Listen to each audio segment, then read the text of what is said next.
ఈ వీడియోలోని రకరకాల సెక్టర్స్లో ఉన్న ఒక 5 స్టాక్స్ గురించి అనాలిసిస్ చేసుకుందామండి. ఏవో ఒక అప్డేట్స్ ఉంటూనే ఉంటాయి కదండి. ఆ కంపెనీ తాలూకు రిజల్ట్స్ రావడమనో, లేదంటే మేజర్ ఎక్విజిషన్ చేయడమో, లేదంటే మేజర్ ఆర్డర్ రావడమో ఇలా ఏవో ఉంటాయి కదా. అండ్ వాటిని బ్రోకరేజ్ సంస్థలు కవర్ చేస్తూ ఉంటాయి కదా. అది గుడ్ న్యూసా, బ్యాడ్ న్యూసా, ఎఫెక్ట్ ఎంత ఉండొచ్చు, టార్గెట్ ప్రైస్ ఎంత ఉండొచ్చు, ఏంటి అనేది మాట్లాడుతూ ఉంటారు కదండి.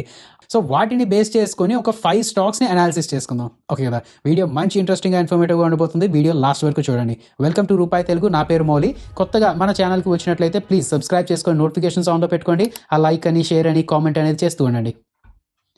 First genus power infrastructures limited గురించి మాట్లాడుకుందామండి. ఏంటి కంపెనీ పేరేంటి? Genus power infrastructures limited.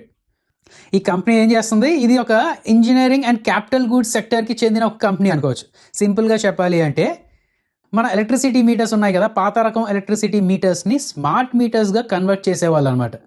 ఇంకా సింపుల్గా చెప్పాలంటే స్మార్ట్ మీటర్స్ని మ్యానుఫ్యాక్చర్ చేసి డిస్ట్రిబ్యూట్ చేసి, అంటే ఆ స్మార్ట్ మీటర్స్ని ఇన్స్టాల్ కూడా చేసే ఒక సంస్థ వీళ్ళు. ఓకే కదా. ఈ జీనస్ పవర్కి ఎంకే గ్లోబల్ అనే ఒక బ్రోకరేజ్ సంస్థ 78% అప్సైడ్ పొటెన్షియల్ ఉన్నది అని అంటున్నారండి. టార్గెట్ ప్రైస్ 550 రూపీస్గా ఇస్తున్నారు. అయితే మనం ఆ టార్గెట్ ప్రైస్ అని వీటి మీద ఎక్కువ కాన్సన్ట్రేట్ చేయకుండా అసలు అనాలిసిస్ ఏంటి, సెంటిమెంట్స్ ఎలా ఉన్నాయి, పాజిటివ్స్ ఏంటి, నెగిటివ్స్ ఏంటి అనేది మాట్లాడుకుందాం. అంటే ప్రోస్ ఏంటి, రిస్క్స్ ఏంటి అనేది మాట్లాడుకుందాం. ఓకే కదా. నౌ ఎంకే గ్లోబల్ వాళ్ళు దీని మీద అప్సైడ్ పొటెన్షియల్ ఉన్నది అనడానికి రీజన్ ఏంటి అంటే రీసెంట్గా వచ్చిన రిజల్ట్స్ అండి. అండ్ దాని తర్వాత మేనేజ్మెంట్ కామెంటరీ. రీసెంట్ రిజల్ట్స్లో మాట్లాడాలి అంటే ఈ కంపెనీ తాలూకా రెవెన్యూ 62.7% పెరిగిందండి. ఇయర్ ఆన్ ఇయర్ 62.7% పెరిగింది. అలాగే ప్రాఫిట్ కూడా 41.2% పెరిగింది. ఓకే కదా. రెవెన్యూ 62% పెరిగి ప్రాఫిట్ 41% మాత్రమే పెరిగింది అంటే ఏంటి? దీనికి కాస్ట్ ఏవైనా కొంచెం పెరిగాయి అనే డౌట్ రావచ్చు మీకు. ఎస్, కరెక్టే అండి. ప్రాఫిట్స్ పెరిగాయి, అలాగే కాస్ట్ కూడా పెరిగింది. అదేందా, రెవెన్యూస్ పెరిగాయి, అలాగే కాస్ట్ కూడా పెరిగింది. ఈ రా మెటీరియల్స్ ఎక్స్పెన్సివ్ అవ్వడని, ఫారెక్స్ ఇంపోర్ట్స్ కొంచెం కాస్ట్లీ అవ్వడం అని, అంతే కదా. ఈ వార్ వల్ల ఏమవుతుందండి, మనకి షిప్పింగ్ కాస్ట్ పెరిగాయి. సో రా మెటీరియల్స్ తాలూకు కాస్ట్స్ పెరుగుతుంటుంది. అలాగే మన రూపీ డిప్రిషియేట్ అవుతూ వచ్చింది. సో $100కి ఒక ఎక్విప్మెంట్ ఏదైనా ఉన్నదనుకోండి, అది మనం ఇంపోర్ట్ చేసుకోవాలంటే ముందు $9,500 కట్టాల్సి వచ్చేది. బట్ ఇప్పుడు $9,600 కట్టాల్సి వస్తుంది. అంటే రీసెంట్గా చూసుకున్నా, అదే కదా. జస్ట్ 1% డిఫరెన్స్ అయినా సరే అది మార్జిన్స్ హిట్ చేస్తుంది కదండి. సో దానివల్ల బాటమ్ లైన్ అనేది చిన్నది తగ్గింది. అంటే మరీ రెవెన్యూ అంతలా పెరగడం అవ్వలేదన్నమాట. నౌ వీళ్ళు ఎందుకు దీని మీద 78% అప్సైడ్ పొటెన్షియల్ ఉన్నది అంటున్నారంటే, ఫస్ట్ ఆర్డర్ బుక్ అండి. ఈ జీనస్ పవర్ తాలూకు order book as of now చూస్తే 25,200 crores. అంటే నెక్స్ట్ చాలా సంవత్సరాల వరకు పనికి లోటు లేదనమాట. ఫుల్ రెవెన్యూ విజిబిలిటీ ఉంది. చూడండి, ఈ జీనస్ పవర్ తాలూకా రెవెన్యూ పరంగా చూసుకుంటే, ఇయర్లీ రెవెన్యూ పరంగా చూసుకుంటే మార్చ్ 2026కి 4,751 అండి. సరే 5,000 అనుకుందామా. 5,000 crore తాలూకా ఇయర్లీ రెవెన్యూ ఉన్న కంపెనీకి 25,200 crores తాలూకా ఆర్డర్ బుక్ రెడీగా ఉన్నది. అంటే నెక్స్ట్ 5 years వరకు కూడా పనికి డోకాలేదు. అదే లేదా. అండ్ అలాగే ఫ్యూచర్లో పైప్ లైన్ కూడా చాలా ఎక్కువ ఉన్నదండి. ఇండియాకి యాజ్ ఆఫ్ నౌ చూసుకుంటే 31 crore తాలూకా మీటర్స్ కావాల్సి వస్తుంది అనమాట. అండ్ అందులో FY27కే 9 crore తాలూకా టెండర్స్ కూడా రావాల్సి ఉన్నది. అదే కదా. అండ్ ఫ్యూచర్ తాలూకా అవుట్లుక్ కూడా, అంటే ఈ జీనస్ పవర్కి పెద్ద ఆపర్చునిటీ ఉన్నదండి. అయితే వీళ్ళు ఒక్కరేనా అంటే కాదు, అదాని వాళ్ళు ఇలా చాలామంది ఉన్నారు. బట్ చెప్తున్నాను మీకు. అండ్ అలాగే ఇంకొకటి ఏంటంటే, వీళ్ళు జస్ట్ ఎలక్ట్రిసిటీ మీటర్సే కాకుండా గ్యాస్ మీటర్స్ అని, వాటర్ మీటర్స్ అని, ఈ మధ్య వాటర్ కూడా ప్రతి అపార్ట్మెంట్లో వాటర్ కూడా మీటర్స్ పెట్టుకుంటున్నారు కదా. సో ఇలాంటి వాటిలో కూడా ఎంటర్ అవుతున్నారు అనమాట. అండ్ నెక్స్ట్ 2 to 3 yearsలో ఎక్స్పోర్ట్స్ నుంచి కూడా ఒక 500 crore తాలూకా రెవెన్యూ ఎక్స్పెక్ట్ చేస్తున్నారంట. మేనేజ్మెంట్ చెప్పింది, టార్గెట్ పెట్టుకున్నారు వాళ్ళు. సో బాగున్నది కదండి. రెవెన్యూ విజిబిలిటీ ఉన్నది, కొత్త స్ట్రీమ్స్లో ఎంటర్ అవుతున్నారు, ఎక్స్పోర్ట్స్ కూడా చేస్తామంటున్నారు. ఇంకేం కావాలి చెప్పండి. అయితే రిస్క్ ఏమీ లేదా అంటే ఉంటాయండి. వీళ్ళకి ఫిక్స్డ్ ప్రైస్ కాంట్రాక్ట్స్లా ఇస్తూ ఉంటారు గవర్నమెంట్ వాళ్ళు. అదే కదా. అంటే ఒక మీటర్కి ఫర్ సపోజ్ ఒక 10,000 రూపీస్, అంటే నాకు ఎంత ఏంటని తెలియదు, జస్ట్ అప్రాక్సిమేట్గా చెప్తున్నాను. 10,000 రూపీస్ అన్నారు అనుకోండి. ఇప్పుడు ఉన్న పరిస్థితుల్లో, ఇప్పుడు కాదు, ఒక 2 సంవత్సరాల ముందు ఉన్న పరిస్థితుల్లో అదొక 7,000 రూపాయలకే తయారైపోతుంది అనుకోండి. వీళ్ళు 10,000 రూపాయలకి అమ్ముతున్నారు. అంటే ఇంచుమించు ఒక 50% మార్జిన్స్ ఉన్నట్ట. బట్ అప్పుడెప్పుడో వచ్చిన టెండర్కి వీళ్ళు ఇప్పుడు ఎగ్జిక్యూట్ చేస్తున్నారు. అండ్ ఇప్పుడున్న పరిస్థితుల్లో, ఈ ప్రైసెస్ అవి పెరిగిన పరిస్థితుల్లో వీళ్ళకి 9,000 రూపాయలు అవుతుంది అనుకోండి. ఇప్పుడు గవర్నమెంట్ దగ్గరికి వెళ్ళి, బాబు ప్రైసెస్ పెరిగిపోయి నా ప్రైసెస్ కూడా పెంచు అంటే వాళ్ళు పెంచరు, ఫిక్స్డ్ ప్రైసెస్ ఉంటాయి. సో దీనివల్ల మార్జిన్స్ తగ్గుతూ ఉంటాయండి. No price hikes are allowed government contracts కాబట్టి. అఫ్కోర్స్ ఇప్పుడు వస్తున్న కొత్త కాంట్రాక్ట్స్లో వీళ్ళు ప్రైస్ ఇంక్రీజ్ చేసుకొని బిడ్డింగ్ చేసుకోవచ్చు. అలా చేస్తే వీళ్ళకే ప్రాజెక్ట్ వస్తుందో లేదో తెలియదు. ఇలాంటివన్నీ చూస్తూ ఉండాలి. సో ఇక్కడ మార్జిన్ తాలూకా ప్రాబ్లం ఒకటి ఉన్నది. అండ్ ఇంకొకటి నెట్ డెట్స్ ఇప్పుడు చూసుకుంటే 1570 crores పెరిగింది. So day to day operations కోసం వర్కింగ్ క్యాపిటల్స్ రావాల్సి వస్తుంది.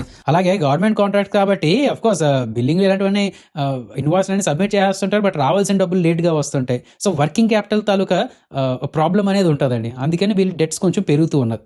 ఇది కొంచెం చూసుకుంటూ ఉండాలి. సో అదండి, కంక్లూజన్లో చెప్పాలి అంటే ఆర్డర్ బుక్ బాగున్నది, అలాగే ఇంకా ఫ్యూచర్ పైప్ లైన్ కూడా బాగానే ఉన్నది, ఇప్పుడు రెవెన్యూ కూడా బాగానే గ్రో అవుతుంది. సో వీటి వల్ల ఇందులో పాజిటివ్గా ఉన్నారు. నెగిటివ్స్లో రిస్క్లో మాట్లాడాలంటే డెట్ పెరుగుతుంది, మార్జిన్స్ తగ్గే ఛాన్సెస్ ఉంటాయి. ఇది కూడా ఆలోచించుకుంటూ ఉండాలండి. ఓకే కదా, అర్థమైంది కదండి మనం ఏ విధంగా ఎక్స్ప్లెయిన్ చేసుకుంటూ వస్తున్నాం, అనలైజ్ చేసుకుంటూ వస్తున్నాం రీసెర్చ్ రిపోర్ట్స్ని. మీకు ఈ పద్ధతి నచ్చితే అండ్ ప్రతి వారం కూడా ఇలా కవర్ చేసుకుంటూ ఉండడం మంచిది అని మీకు అనిపిస్తే కింద కామెంట్స్లో పెట్టండి. అలాగే ఇంకెవరు సబ్స్క్రైబ్ చేయని వాళ్ళు ఉంటే ప్లీజ్ సబ్స్క్రైబ్ చేసుకొని నోటిఫికేషన్స్ ఆన్లో పెట్టుకోండి. ఆ లైక్ అని షేర్ అని కామెంట్ అనేది చేస్తూ ఉండండి. అలాగే మనకంటూ టెలిగ్రామ్ తాలూకా ఛానల్ ఉన్నదండి, రూపాయి తెలుగు అఫీషియల్ అని. ఇందులో లైవ్ మార్కెట్ ఇన్ఫర్మేషన్ ఇస్తాం అండ్ ఇంపార్టెంట్ ఇన్ఫర్మేషన్ కూడా ఇస్తూ ఉంటాం. ప్రతిరోజు మార్నింగ్ ప్రీ మార్కెట్ రిపోర్ట్ ఇవ్వడం ఇలాంటివన్నీ చేస్తూ ఉంటామండి. ఇంకా ఎవరైనా రూపాయి తెలుగు అఫీషియల్ టెలిగ్రామ్ ఛానల్లో జాయిన్ అవ్వకపోతే మన ప్రతి వీడియో కింద డిస్క్రిప్షన్ బాక్స్లో మా టెలిగ్రామ్ తాలూకా జాయిన్ లింక్ ఉంటుందండి. ఇది మాత్రమే క్లిక్ చేసి జాయిన్ అవ్వండి. అలాగే ఫైర్స్ తాలూకు కొత్త అప్డేట్స్ అని ఫీచర్స్ అని ఇలాంటివి చెప్పుకుంటూ వస్తున్నాం కదా, మంచి ట్రేడింగ్ ప్లాట్ఫామ్ అండి. మా ద్వారా మీ ఫైర్స్ అకౌంట్ ఓపెన్ చేసుకోవడానికి మన ప్రతి వీడియో కింద డిస్క్రిప్షన్ బాక్స్లో ఫైర్స్ తాలూకా రెఫరల్ లింక్ ఉన్నది. ఈ లింక్ ద్వారా మీ అకౌంట్ ఓపెన్ చేసుకుంటే మంచి బ్రోకర్తో అకౌంట్ ఓపెన్ చేసిన వాళ్ళు అవుతారు, అలాగే మాకు సపోర్ట్ చేసిన వాళ్ళు కూడా అవుతారు. ఓకే కదా. Next second Vodafone idea limited అండి. ఎక్కడికో పడిపోయిన స్టాక్, ₹6 వరకు పడిపోయిన స్టాక్ మళ్ళీ పెరుగుకుంటూ వచ్చింది, అవునా కదా. దీంట్లో ఒక ఇద్దరు బ్రోకరేజ్ సంస్థలు, మోతిలాల్ ఒస్వాల్ వాళ్ళు, ఐసిఐసిఐ వాళ్ళు, వీళ్ళిద్దరూ కూడా డౌన్ సైడ్ రేటింగ్ ఇస్తున్నారండి. కరెక్ట్ ₹13 దగ్గర ఎక్కడ ఉన్నది కదా. ఐసిఐసిఐ వాళ్ళు అయితే ₹11 టార్గెట్, మోతిలాల్ ఒస్వాల్ వాళ్ళు అయితే ₹10 టార్గెట్. అంటే 15 to 20% ఇక్కడ నుంచి పడే ఛాన్సెస్ ఉన్నాయి అని చెప్పి అంటున్నారు అనమాట. దాని తాలూకా రీజన్ చెప్పుకుందామండి. అయితే దానికన్నా ముందు ఈ Q4 తాలూకా రిజల్ట్స్ మనం కూడా చెప్పుకున్నాం కదండి. 52,500 crores తాలూకా ప్రాఫిట్ చూపించారు. ప్రాఫిట్ ఎంతలా పెరిగిపోయిందో అనుకోకండి, ఒక వన్ టైం తాలూకా ఎక్సెప్షనల్ గెయిన్ అండి. వీళ్ళు ఏంటంటే గవర్నమెంట్కి ఏజీఆర్ డ్యూస్ ఎంత కట్టాలి అని చెప్పి ప్రతి నెల ప్రతి క్వార్టర్ అలాగే యాడ్ చేసుకుంటూ వస్తుంటారు. గవర్నమెంట్ వాళ్ళు ఏం చేశారు, ఇంత డబ్బులు మీరు కట్టవలసిన లేదు అన్నారు కదా. సో అదంతా అంటే పాతది ఏదైతే కట్ చేసుకున్నారో అదంతా ప్రాఫిట్స్లో చూపిస్తారు. So one time gain, accounting profit, on paper profit and one time gain. Okay కదా. సో దాన్ని అంత సీరియస్గా తీసుకోవాల్సిన అవసరం లేదు. అయితే ఒకటి ఏంటంటే రెవెన్యూ కొంచెం పెరిగింది, ఏఆర్పియూ కూడా కొంచెం పెరిగిందండి. యావరేజ్ రెవెన్యూ పర్ యూజర్ కూడా కొంచెం పెరిగింది. ఓకే కదా, అదైతే ఉన్నది. అయితే బట్ స్టిల్ వీళ్ళు ఎందుకు నెగిటివ్గా ఉన్నారు అంటే, ఫస్ట్ థింగ్ ఈజ్ ప్రతిరోజు సర్వైవల్ తాలూకా ఫైటే జరుగుతూ ఉన్నది. నేను చాలాసార్లు వోడాఫోన్ ఐడియా కోసం ఒక మాట చెప్పడం జరిగిందండి. ఇది ఒక టర్న్ అరౌండ్ స్టోరీలా కనబడట్లేదు as of now.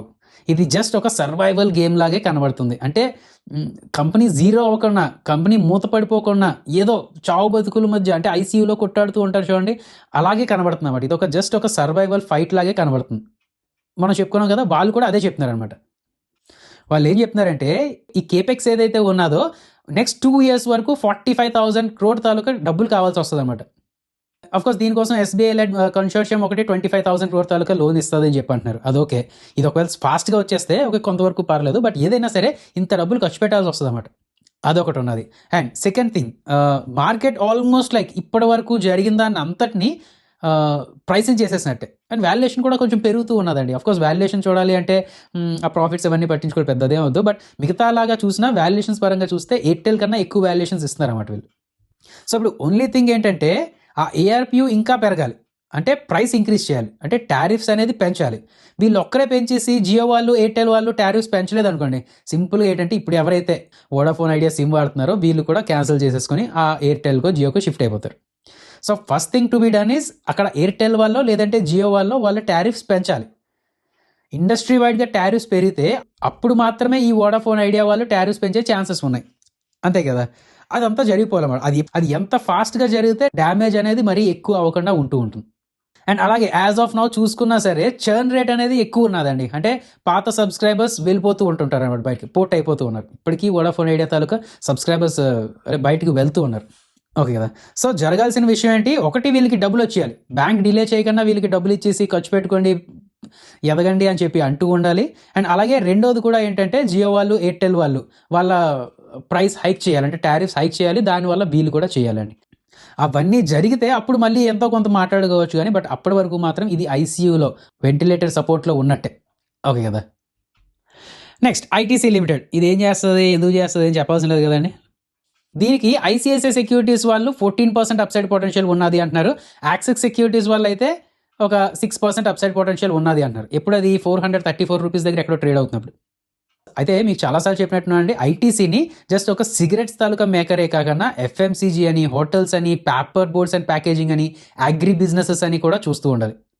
Of course hotel segment పక్క వెళ్ళింది, వేరేగా లిస్ట్ అయ్యింది కాబట్టి దాని గురించి ఐటీసీలో మాట్లాడాల్సిన అవసరం లేదు. బట్ మిగతావి చూసుకుంటే రీసెంట్గా దీని తాలూకా రిజల్ట్స్ రావడం జరిగింది. రెవెన్యూ 7.1% ఫాల్ అయిందండి. మెయిన్ థింగ్ ఏంటంటే ఈ వెస్ట్ ఏషియా తాలూకా టెన్షన్స్ వీటి వల్ల కొంత బిజినెస్ అవ్వలేదు. అండ్ ఈ అగ్రి ఎక్స్పోర్ట్స్ ఏవైతే ఉన్నాయో ఇది 15.7% ఫాల్ అయిపోయింది. సో మెయిన్ కల్ప్రిట్స్ వీళ్ళే అనమాట. అంటే ఒకవేళ ఇక్కడ నుంచి యుద్ధం తాలూకా ఎఫెక్ట్ తగ్గిపోతే బిజినెస్ పెరిగే స్టాక్లో దీన్ని కూడా చెప్పొచ్చు. అయితే అగ్రి బిజినెస్ ఇంతలా తగ్గినా సరే ఎఫ్ఎంసీజీ బిజినెస్ మాత్రం 15% పెరిగిందండి. స్ట్రాంగ్గా ఉన్నదనమాట. అదే కదా. నా ఇందులో ఆలోచించాల్సిన విషయం ఏంటంటే ఈ సిగరెట్ తాలూకా ప్రైసెస్ ఏవైతే ఉన్నాయో ఇది అంటే కంపెనీ పూర్తిగా పెంచేయలేదు, వీళ్ళ మీద పడే భారాన్ని పూర్తిగా పెంచేయలేదు, స్టాగర్డ్ వేలో చిన్నగా పెంచుతూ వస్తుంది అంటున్నారు. అంటే రీసెంట్గా కాల్ నేను చూశాను కదా, అక్కడ నాకు అర్థమైన విషయం ఏంటంటే ఈ సిగరెట్ తాలూకా ప్రైసెస్ ఇంకా పెంచే ఛాన్సెస్ ఉన్నాయంటండి. సో అప్పుడు వాల్యూమ్స్ మీద ఎలాంటి ఎఫెక్ట్ పడుతుంది ఏంటి అనేది చూడాలి. ఇప్పుడు యాజ్ ఆఫ్ నో పెంచిన దానివల్ల పెద్ద ఎఫెక్ట్ ఏమి కనిపించలేదు. బట్ మొత్తం పెంచినా లేదంటే చిన్నగా ఇంకా పెంచుతూ ఉన్నా అప్పుడు దాని తాలూకా ఎఫెక్ట్ ఎలా పడుతుంది ఏంటి అనేది చూస్తూ ఉండాలండి. ఓకేదా. సరే, మార్కెట్ ఇప్పుడు దీని మీద పాజిటివ్గా ఉండడానికి రీజన్ ఏంటి అంటే ఒకటి ఎఫ్ఎంసీజీ ద న్యూ స్టార్. ఈ ఎఫ్ఎంసీజీ బిజినెస్ నుంచి పెద్దగా ప్రాఫిట్స్ వచ్చేవి కాదండి ముందు, బట్ ఇప్పుడు డబుల్ డిజిట్ తాలూకా గ్రోత్ వచ్చింది, అలాగే ప్రాఫిట్స్ కూడా బాగానే వస్తున్నాయి. ఓకే కదా. ఈ రెండు హోటల్స్ తాలూకా సెగ్మెంట్ డీమర్జర్ అయింది కదా, సో దానివల్ల వాల్యూ అన్లాకింగ్ అనేది అవుతూ ఉంటుంది. అలాగే ఐటీసీకి పెద్ద అడ్వాంటేజ్ ఏంటి అంటే స్టేబుల్ క్యాష్ జనరేషన్ అవుతూ ఉంటుందండి, అండ్ డివిడెండ్స్ కూడా బాగానే ఇస్తూ ఉంటారు. అదేంది కదా. సో దీన్ని ఒక క్యాష్ కౌలా చూస్తూ ఉంటారు జనాలు. అయితే ద థింగ్ ఈజ్ గ్రోతే ఎక్కువ చూస్తూ ఉంటారండి, ఎఫ్ఐఎస్ చూసినా ఎవరు చూసినా సరే. అంటే నేను ఏమంటున్నాను, సింపుల్గా ప్రతి సంవత్సరం నాకు డివిడెండ్ వస్తూ ఉంటుంది, సో ఇలాంటి స్టాక్స్లో ఇన్వెస్ట్ చేస్తాను అన్న వాళ్ళు కొంచెం తక్కువ ఉంటూ ఉంటారు. ఇన్ఫ్యాక్ట్ నాకు కూడా డివిడెండ్ పెద్ద ఇష్టం లేదండి, నాకు క్యాపిటల్ అప్రిషియేషనే కావాలన్నమాట, గ్రోతే కావాలి. సో ఆ గ్రోత్ని చేస్తూ ఉండాలి. ఈ యుద్ధం ఉన్నంత వరకు అది అవుతుందా అంటే లేదండి. రిస్క్ నెంబర్ 1లో చెప్పాలి అంటే అదే, ఈ పేపర్ బోర్డ్ డివిజన్లో మార్జిన్స్ బాగా ష్రింక్ అవుతూ ఉన్నాయి. ఎందుకు? చైనా నుంచి ఇంపోర్ట్స్ బాగా ఎక్కువ వచ్చేస్తున్నాయి అండ్ చీప్గా వచ్చేస్తున్నాయి. ఒకవేళ యుద్ధం అనేది కొంచెం తగ్గింది అనుకోండి, అప్పుడు చైనా వాళ్ళు వేరే కంట్రీస్కి అమ్ముకుంటూ ఉంటారు, అప్పుడు మనకి ఆ ప్రైసెస్ అనేది పెరగడం ఇలాంటివి చేసుకుంటూ ఉండొచ్చు. అండ్ 2, ఈ సిగరెట్ తాలూకా ట్యాక్సేషన్. ఇప్పుడు మనం ఏమనుకున్నాం, గవర్నమెంట్ సిగరెట్స్ మీద ఒక ట్యాక్సేషన్ పెట్టింది, ఎక్సైజ్ డ్యూటీ ఇంత అది ఇది అని చెప్పింది అనమాట. ఆ తాలూకా ఎఫెక్టే జనాల మీద ఇంకా పూర్తిగా రుద్దలేదు అని మాట్లాడుకుంటున్నాం. ఇప్పుడు గవర్నమెంట్ వాళ్ళు వచ్చి అడిషనల్ ట్యాక్సెస్ మళ్ళీ వేశారు అనుకోండి, అప్పుడు జనాల మీద ఎక్కువ ప్రైసెస్ రుద్దాల్సి వస్తుంది. సో అప్పుడు ఏమవుతుంది, ఆ సిగరెట్ తాలూకా ప్రాఫిట్స్ ఏమవుతుంది అనేది మనకి తెలియదు కదా. సో అది చూసుకుంటూ ఉండాలి. అలాగే ఈ వెస్ట్ ఏషియా తాలూకా టెన్షన్స్ ఇంకా పెరుగుతున్న కొద్దీ ఆ అగ్రి బిజినెస్ ఎక్స్పోర్ట్స్ తగ్గుతూ ఉంటాయి, సో దానివల్ల మార్జిన్స్ స్ట్రింక్ అవుతూ ఉంటుంది. సో అది ఎప్పటికప్పుడు చూస్తూ ఉండాలండి. నెక్స్ట్, గ్రాసిమ్ ఇండస్ట్రీస్ లిమిటెడ్ గురించి మాట్లాడుకోవాలి. ఈ గ్రాసిమ్ ఇండస్ట్రీస్ లిమిటెడ్ అంటే తెలుసు కదండి మీకు, ఆదిత్య బిర్లా గ్రూప్ వాళ్ళ కంపెనీ. ఇప్పుడు అదానీ అంబానీ అంటే రిలయన్స్ అని అదానీ అని ఎలాగో ఇది కూడా ఒక లార్జెస్ట్ ప్రైవేట్ సెక్టర్ కంపెనీయే. సరే, వీళ్ళ వాళ్ళకి బ్రాండ్స్ చూస్తే మీకు అర్థమైపోతుందండి. సిమెంట్ పరంగా అల్ట్రాటెక్ సిమెంట్ వీళ్ళదే లార్జెస్ట్ సిమెంట్ ప్లాంట్. పెయింట్స్ పరంగా మొత్తం పెయింట్ సెక్టర్ని ఊపేసి కొత్తగా బిర్లా ఓపస్ సెంటర్ అయింది కదా, అది వీళ్ళదే. అలాగే వీళ్ళు ఫైబర్స్ అని, కెమికల్స్ అని, టెక్స్టైల్స్ అని వీటన్నిటిలో ఉంటూ ఉన్నారండి. దీని మీద షేర్ ఖాన్ వాళ్ళు అప్సైడ్ పొటెన్షియల్ ఉన్నది అంటున్నారు. 3,530 రూపీస్ టార్గెట్ ఇస్తున్నారండి.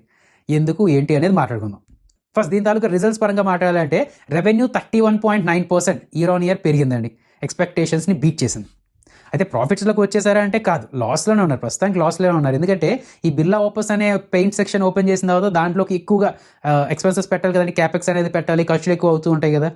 సో దానివల్ల వీళ్ళకి ఇంకా కొంచెం లాసెస్లోనే ఉన్నారు. అయితే లాస్ట్ ఇయర్ 174 crore తాలూకా లాస్ ఉంటే ఇప్పుడు 82 crore లాస్కి తగ్గిందండి. సో లాసెస్ తగ్గించుకుంటున్నారు. అయితే ఈ పెయింట్ సెగ్మెంట్ వైపు ఇంతలా డబ్బులు పెట్టేస్తూ ఉండాలా అంటే ఎస్, దాని తాలూకా రిజల్ట్స్ బయటకు వస్తున్నాయి. ఇప్పటికీ ఏంటి, ఆర్గనైజ్డ్ మార్కెట్లో నెంబర్ 3 పొజిషన్ వచ్చేసారండి వీళ్ళు. రీసెంట్గానే ఎంటర్ అయిన వీళ్ళు నెంబర్ 3 పొజిషన్కి వచ్చేసారు. అండ్ మొత్తం ఇండియన్ పెయింట్ ఫ్యాక్టరీస్లో వీళ్ళకి 24% కెపాసిటీ కూడా ఉన్నది. అదే లేదా, సడన్గా వీళ్ళకి డిమాండ్ వచ్చేసి లేదంటే పక్క వాళ్ళు ఏమైనా ప్రాబ్లం వస్తే వీళ్ళు ఆ డిమాండ్ని క్యాటర్ చేసేంత కెపాసిటీ ఉన్నది వీళ్ళకి. అండ్ డీలర్ సైడ్ నుంచి కూడా బాగా యాడ్ చేసుకుంటూ వస్తున్నారండి, ఎందుకంటే వీళ్ళకి ఆల్రెడీ ఉన్నది, ఆ సప్లై చైన్ అనేది ఉన్నది కదా, దాన్ని యూజ్ చేసుకుంటూ ఉన్నారు. అండ్ ఈ ఆదిత్య బిర్లా కూడా ఈ కామర్స్ సెగ్మెంట్ ఉన్నది కదా, బిజినెస్ టు బిజినెస్, అందులో కూడా బాగానే పెరుగుతున్నారు వీళ్ళు. అండ్ ఇంకా వీళ్ళకి ఎంత డబ్బులు ఖర్చు పెట్టుకోవాలి, అక్కడెక్కడ చేయాలి అంటే అల్ట్రాటెక్ సిమెంట్ నుంచి డబ్బులు వస్తూ ఉంటాయి. వీళ్ళు ఏటీఎం లాగండి, క్యాష్ కౌ అంటారు అనమాట. అదే కదా. సో వీళ్ళకేంటంటే ఈ గ్రాసిమ్ ఇండస్ట్రీస్కి ఏంటి, అల్ట్రాటెక్ సిమెంట్ నుంచి డబ్బులు వస్తూ ఉంటాయి. ఈ డబ్బుల్ని వీళ్ళు ఆ పెయింట్ సెగ్మెంట్ అని, ఈ కామర్స్ అని వీటిలోకి డబ్బులు పెట్టుకుంటూ కేపెక్స్ అనేది పెంచుకుంటూ అటువైపు కూడా ఇంప్రూవ్మెంట్ చేసుకుంటూ ఉండొచ్చు, గ్రోత్ చేసుకుంటూ ఉండొచ్చు. అందుకనే బ్రోకరేజెస్ కొంచెం పాజిటివ్గా ఉన్నాయి. అయితే రిస్క్ ఏమి లేదా అంటే ఉన్నదండి, మార్జిన్ స్క్వీజ్ అవుతున్నాయి కదా. పెయింట్ అనేది ఎక్కువగా క్రూడ్ తాలూకా డెరివేటివ్స్ మీద ఆధారపడి ఉంటుంది. క్రూడ్ తాలూకా డెరివేటివ్సే రా మెటీరియల్ అండి పెయింట్ సెక్టర్కి. సో దానివల్ల కాస్ట్ పెరిగిపోతూ ఉన్నది, ప్యాకేజింగ్ కాస్ట్ పెరిగిపోతూ ఉన్నది. సో ఈ అన్నిటి వల్ల ఏంటంటే మార్జిన్ స్క్వీజ్ అవుతూ ఉన్నది అనమాట. సరే పోనీ కస్టమర్స్కి ఏమైనా పాస్ ఆన్ చేద్దామా అంటే ఇప్పుడే కొత్తగా వచ్చారు కాబట్టి మార్కెట్ షేర్ని గ్రాప్ చేయాలి కదా. అటు ఏషియన్ పెయింట్స్ అని, ఇటు ఇంకా ఇండిగో పెయింట్స్ అని ఇలాంటివి ఏవో ఉన్నాయి కదా, వాటన్నిటి నుంచి మార్కెట్ షేర్ గ్రాప్ చేయాలి అంటే వీళ్ళు ప్రైసెస్ పెంచకన్నా మార్జిన్స్ సాక్రిఫైస్ చేసుకుంటూ వెళ్ళాలి, తప్పదు. అండ్ అలాగే ఎంత డబ్బులు వచ్చినా సరే ఈ మిగతా గ్రూప్ ఆఫ్ కంపెనీస్కి డబ్బులు అలా పెడుతూ ఉండాలి. ఆదిత్య బిర్లా క్యాపిటల్కి 2880 crores అలా ఖర్చు పెడుతున్నారు. సో ఆ ఖర్చు వల్ల రిజల్ట్ అనేది బాగానే వస్తే, రిటర్న్స్ బాగానే వస్తే పర్వాలేదు. అక్కడ ఏమైనా ఫెయిల్ అయింది అనుకోండి, వీళ్ళు కూడా ఫెయిల్ అయినట్టు అనమాట. అదే లేదా. అండ్ ఇంకొకటి ఏంటంటే వీళ్ళు ఒక హోల్డింగ్ కంపెనీ టైప్ అనమాట. సో హోల్డింగ్ కంపెనీకి సమ్ ఆఫ్ ఆల్ పార్ట్స్ అనేది ప్రాపర్గా రాదండి. ఆ వాల్యుయేషన్ కూడా కొంచెం చూసుకుంటూ ఉండాలి.